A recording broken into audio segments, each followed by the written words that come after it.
जूनागढ़ के केशोद से ये खबर सामने आ रही है, जहां पर तालुका पंचायत कचहरी की 2 इमारतें जीर्ण अवस्था में है। ऐसे में मार्ग और मकान विभाग की ओर से इन्हें इस्तेमाल न करने के लिए नोटिस दी गई है।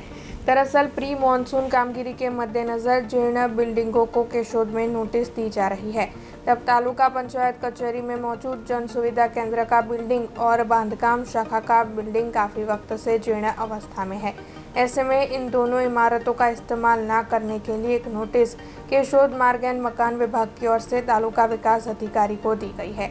इस बारे में नायब टीडीओ तालुका पंचायत कचहरी धर्मेंद्र भाई पंड्या ने ज्यादा जानकारी दी है। पंचायत की जर्जर बिल्डिंग है एમાં બાંધકામ શાખા અને જનસેવા કેન્દ્ર એ બંને બંધ કરવા માટે અમને નોટિસ આપેલી છે।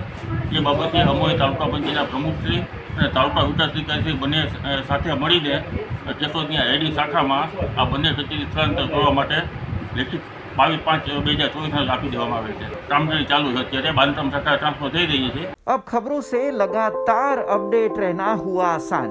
BRG न्यूज आपके मोबाइल स्क्रीन पर आज ही BRG न्यूज की mobile app Google play store और ऐप स्टोर से डाउनलोड करें और खबरों से लगातार जुड़े रहें।